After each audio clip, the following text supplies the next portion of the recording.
In the sleek glass tower of Pinnacle Finance in Atlanta, Georgia, Jordan Hayes was a rising star, until a single photo lit a fuse that would burn his world down. At 28, he was the sharpest accountant on the 5th floor, his desk a fortress of spreadsheets and coffee cups, his suits crisp, his smile practiced. It was a humid Friday evening when the storm broke. Jordan, unwinding at a midtown bar, laughing with a guy named Alex, didn't see the coworkers snapping a pic from across the room. By Monday, the image was viral on the company's Slack channel. Jordan, arm around a man, captioned, "Guess who's not one of us?" In 30 seconds, his secret was out. Jordan was gay, and Pinnacle's polished halls turned into a minefield, ready to explode beneath his polished shoes. Pinnacle wasn't built for people like him. Atlanta gleamed with southern charm, peach trees lining Peachtree Street, churches dotting every corner, but beneath the corporate sheen, old biases thrived. The office buzzed with unwritten rules. Men bragged about golf and wives. Women swapped kid stories, and anything different was a whisper behind closed doors. Jordan had played the game, dodged dating talk, laughed at crude jokes, kept his head down to climb from junior clerk to a shot at manager. He'd buried his truth deep. A college fling with a boy named Chris locked in memory. His mom Ellen's "we don't talk about that" a mantra from his Macon childhood. Work was his shield, his pride, until that photo ripped it away, exposing him to a company that didn't forgive. Monday morning hit like a punch. The break room fell silent as Jordan walked in. His usual "hey" y'all met with averted eyes and smirks. Dave, the loudmouth from sales, chuckled over his coffee. "Didn't peg you for a ferry." Hayes, the word landing like a slap as others snickered, their mugs clinking in a chorus of judgment. By noon, his inbox pinged with jokes, cartoons of glitter and heels, and his cubicle felt like a cage, the glass walls closing in. His boss, Mr. Carter, a gray-haired relic with a drawl, called him in. His "we've got standards here" cold as steel, eyes narrowing over a desk piled with quarterly reports. Jordan nodded, throat tight, the photo still burning in his mind. Alex's smile, a moment of joy now a weapon. He'd spent years building this life, and in a flash, Pinnacle had marked him an outsider, a flaw in their perfect ledger. Back home, the fallout spread. Jordan called Ellen, his voice shaky. "Mom, it's out at work." And her reply cut deeper than Dave's jab. "Don't embarrass us. Jordan, fix this." She hung up, her Macon drawl a wall he couldn't breach, leaving him alone in his midtown apartment. The city lights mocking his collapse. Pinnacle's towers loomed outside, a symbol of a dream turning sour, and Jordan sank into his couch, the photo on his phone a glowing scar. He wasn't just a number cruncher anymore. He was the gay guy, a target in a world that didn't bend. This wasn't just a bad day. It was the start of a fight he'd never signed up for. If that heart-stopping twist hooked you, smash that like, share it with someone who's felt the sting, and subscribe to Heart Stories. Jordan's battle is just beginning. Jordan Hayes stepped into Pinnacle Finance on Tuesday morning, the glass doors hissing shut behind him, but the air inside felt heavier than Atlanta's summer haze. The photo, him laughing with Alex at that midtown bar, had ignited a firestorm overnight, and by dawn, the 5th floor was ablaze with whispers. His cubicle, once a quiet corner of spreadsheets and post-its, now pulsed with stares, head swiveling as he passed, coffee cups pausing mid-sip, the hum of printers drowned by a silence that screamed. Dave from sales leaned over his partition, his grin sharp as a blade. "Mornin'. Ferry boy. Sleep well?" And the break room erupted, chuckles bouncing off the vending machines like bullets. Jordan's throat tightened. His "hey," Dave a rasp lost in the din, his tie a noose as Pinnacle turned on him with a vengeance he hadn't seen coming. The assault was relentless. By lunch, Slack channels buzzed with memes. Jordan's face photoshopped onto glitter-drenched drag queens, captioned Pinnacle's new mascot, each ping a jab to his gut. His inbox overflowed. "Thought you were normal." Hayes from a guy in audits. "Keep it out of here." From a faceless HR alias, the words piling like bricks around his desk. Meetings became battlegrounds. Colleagues who'd once slapped his back now sat stiff, their past the reports clipped, eyes averted as if he carried a plague. At 2 p.m., Mr. Carter summoned him. The boss's office a sterile box of mahogany and regret. "This ain't a gay bar." "Jordan," Carter drawled, tapping a pen on his desk. "Clients don't like distractions. Neither do I." Jordan nodded, his "I'll handle it" hollow. The door clicking shut a sentence on his career. The isolation deepened fast. Lunch trays stayed empty beside him.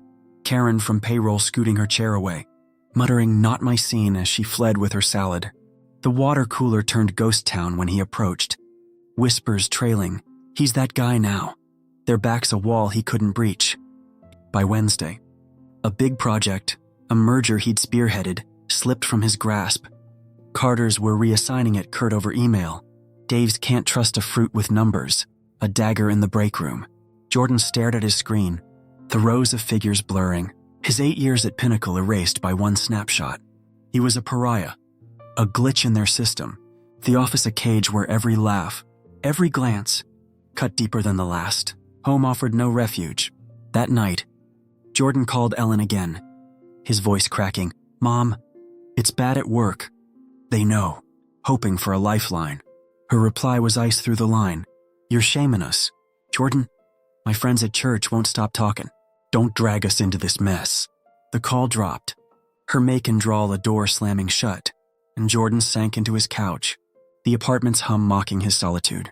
He scrolled her texts, "Fix it or don't come home," each word a brick in the wall she'd built, her rejection sharper than Pinnacle's sneers. His dad, silent since the divorce, didn't even pick up, leaving Jordan adrift. A son cast out by blood as much as by badge. Thursday brought the hammer down. Carter called a team huddle. His "we're a family here" a lie as eyes flicked to Jordan, the unspoken target. "Some behaviors don't fit," he said, gaze hard, and Dave piped up. "Yeah, like prancing around with glitter." Laughter rolled. A wave Jordan drowned in. "Is I'm still me" a whisper no one heard. After, a note slid under his door. "Ferry's out. Numbers in." And his chair creaked alone. The 5th floor a battlefield where he'd lost rank, respect, everything. He stayed late. Lights dimming.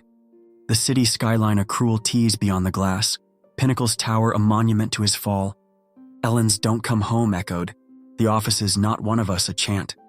And Jordan gripped his desk, a man unmoored. The weight of their hate, a tide he couldn't swim against. Jordan Hayes' world at Pinnacle Finance had shrunk to a pinprick, the 5th floor a suffocating echo chamber of sneers and silence.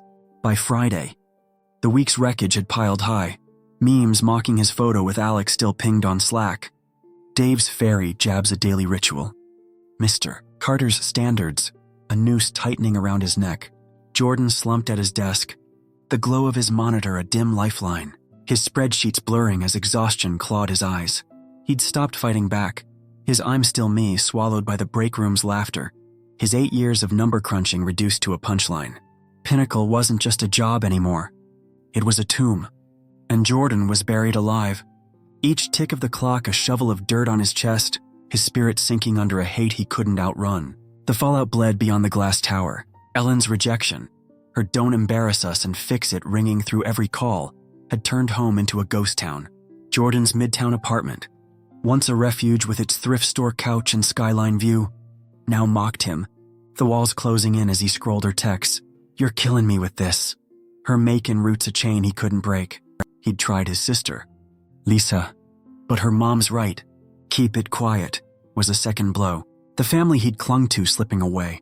Alone, he'd paced the hardwood, whiskey burning his throat, the photo of Alex a glowing wound on his phone. Joy turned to shame. A man he dared to like now, a brick in the wall between him and the world. Work was hell. Home was gone.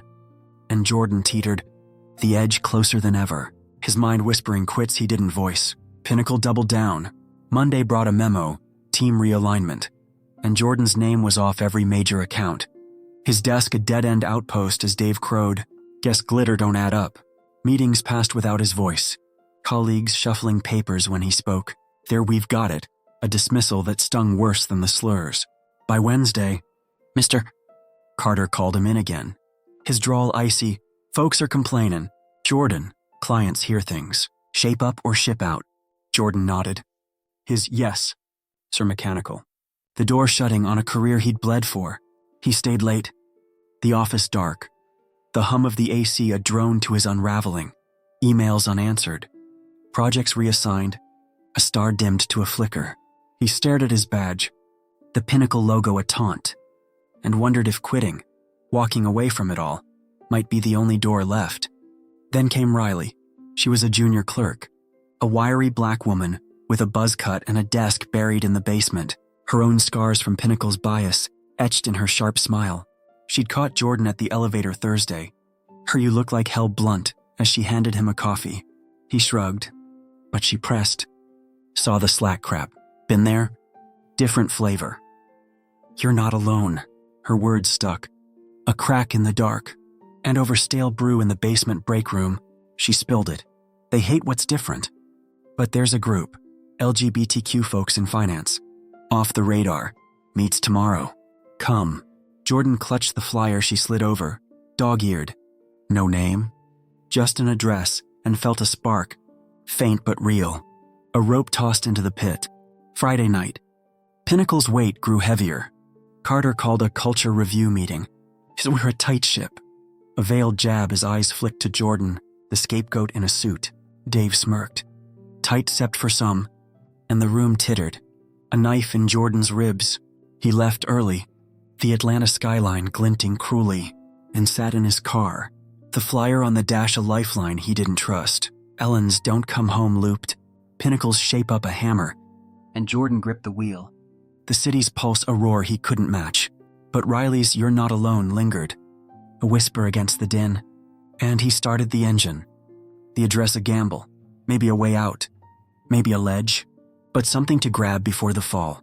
Jordan Hayes sat in his midtown apartment, the Atlanta skyline, a jagged silhouette beyond the window. The flyer from Riley crumpled in his fist. Pinnacle Finance had stripped him bare, his desk a ghost town, his career a pile of ash, and Ellen's "Don't embarrass us" echoed like a sermon he couldn't escape. The whiskey bottle on the coffee table was half empty, its burn no match for the fire in his chest, a war raging between the man he'd built and the one he'd buried. The fifth floor's sneers, "Fairy, not one of us," had driven him to a ledge, but Riley's "You're Not Alone" lingered, a thread he clutched as the dark whispered surrender. Jordan stared at the flyer, the address a dare, and for the first time in weeks, he looked inward.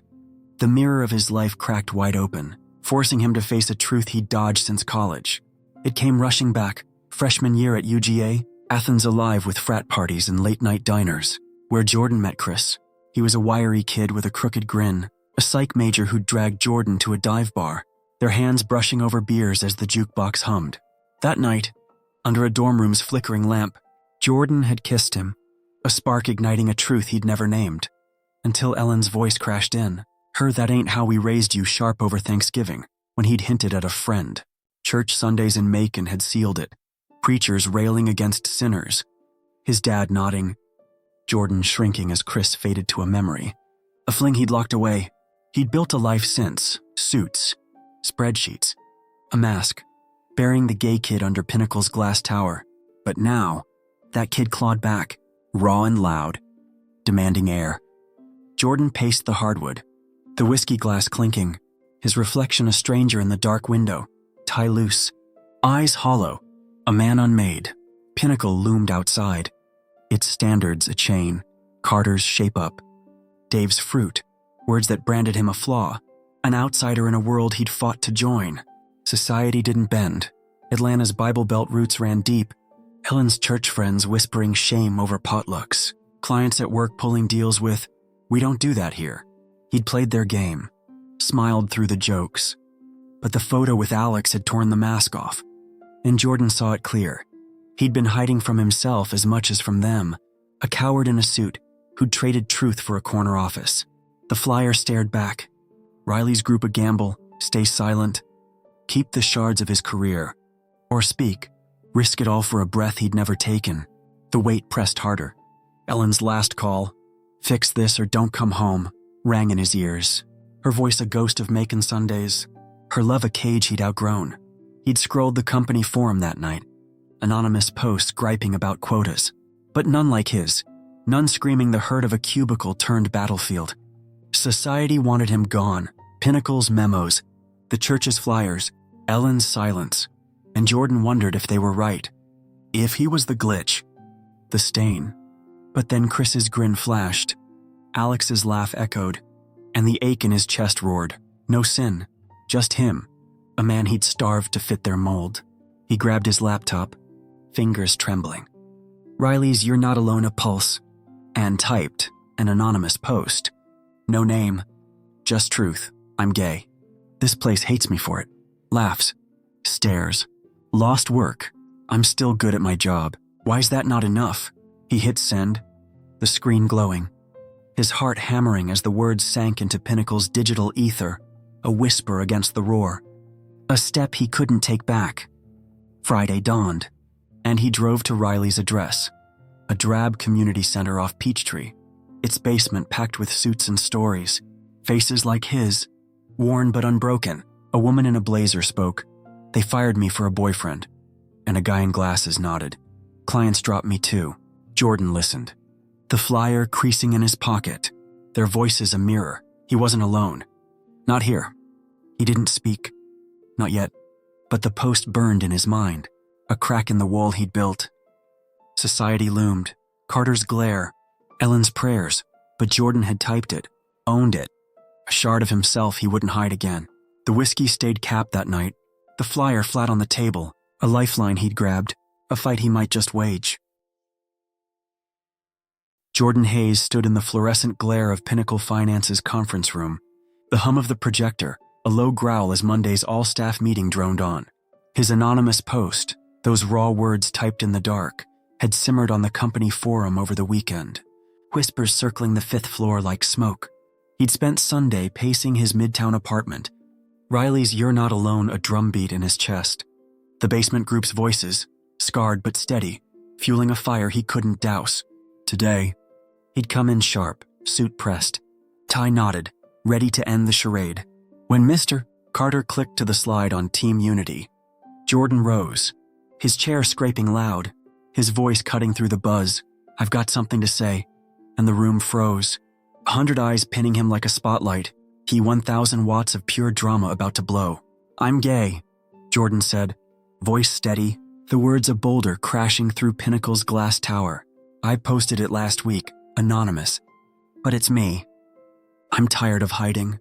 You've laughed, stared, cut me out enough. I'm good at my job. Always have been. That should matter. Not who I love." The room erupted. Dave's "holy shit" loud over gasps. Karen's gasp sharp. Carter's pen clattering to the table.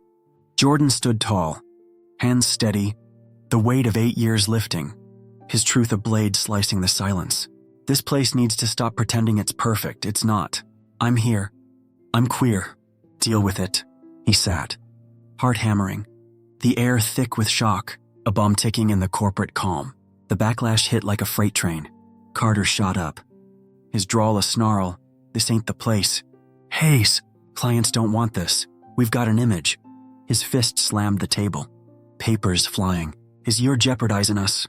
A roar as faces turned, some stunned, some sneering. Dave leapt in. "Ferry's trying to ruin us." Knew he was off. His crew jeering. "Stick to glitter." "Hayes!" Chairs scraped. Voices clashed. Karen's disgusting clashing with a clerk's. "Let him talk." Riley jumped up. Her "he's right, cut the crap." Fierce. A handful nodding, 3, then 5, but the tide was against them. A mob of suits drowning the dissent. Carter barked. "Meeting's over, Hayes. My office. Now." And the room splintered. A war zone Jordan had lit. The 5th floor turned feral. By lunch, Fag was scratched into his desk. Coffee splashed across his chair, a cartoon of him in drag tape to his screen. Pinnacle's hate unleashed. Dave cornered him at the copier. His "You're done." Princess, a hiss. Fist banging the wall as Jordan stood firm. "Back off." Emails flooded. "Resign or else" cut from faceless names. And Carter's meeting was a guillotine. "You've crossed a line," he snapped. "Clients are asking questions. Shape up or you're out." Jordan's "I'm not the problem, you are" bit back. But Carter's one more stunt. "You're gone." was ice, the door slamming a death knell on his climb. He left. The office a gauntlet, backs turned. Whispers hissed, a tomb for the man he'd been. Riley caught him at the elevator. Her "you're badass" a lifeline. 3 others trailing, quiet allies. Shaken, but there. "We've got your back," she said. "They're scared. You shook 'em." Jordan nodded. The basement group's echo in his ears. His stand a crack in Pinnacle's facade. Home hit harder. Ellen's voicemail. "Saw your work mess online. Don't call till you fix it." Her voice a blade. Lisa's text, "Mom's right," a twist. He sank to the couch. The city humming outside. His truth a weight he'd shouldered alone. He'd lost ground, projects, respect, but gained a spine. A voice that wouldn't bend. Pinnacle could rage. Ellen could shun. But Jordan was done hiding. He'd fight. Damn the cost. Jordan Hayes walked into Pinnacle Finance the next Tuesday. His suit crisp. His jaw set.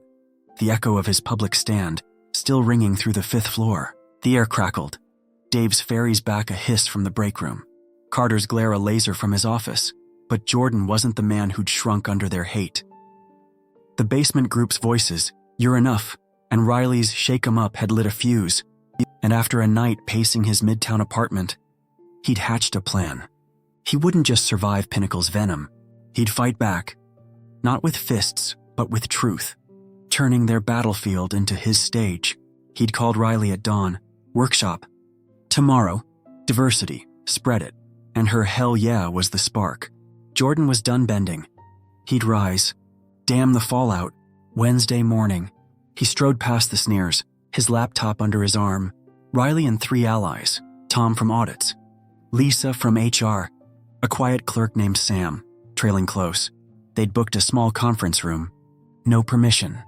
Just grit. Flyers taped to cubicles overnight. Diversity matters. 1 p.m. Room 5B. A guerrilla move that buzzed the floor by noon. The room filled fast. 10. Then 20. Faces wary. Curious. Hostile. Dave and his crew smirking in the back. Carter's absence a shadow. Jordan stepped up. His voice steady. "I'm gay. Said it last week. Meant it. This place hates that. Hates me. Laughs. Slurs.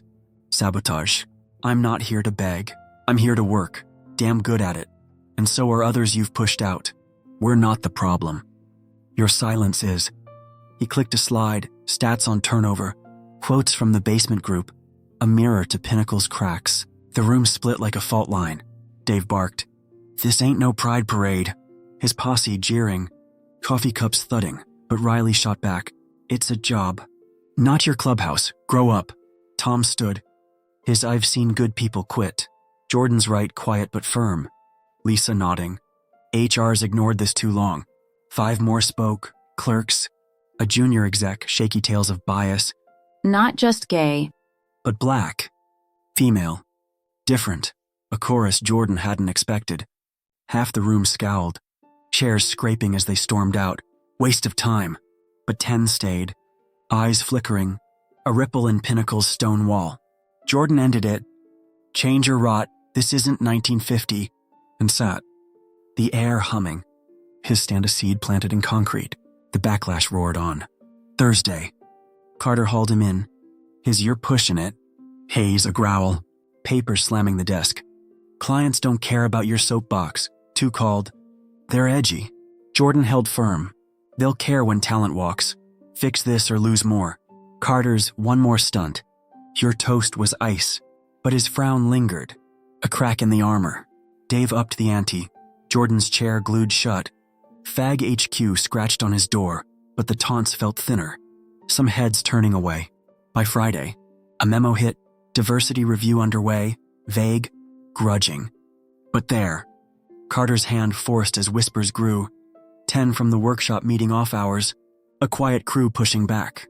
Jordan's desk stayed, his work sharp. And Riley grinned.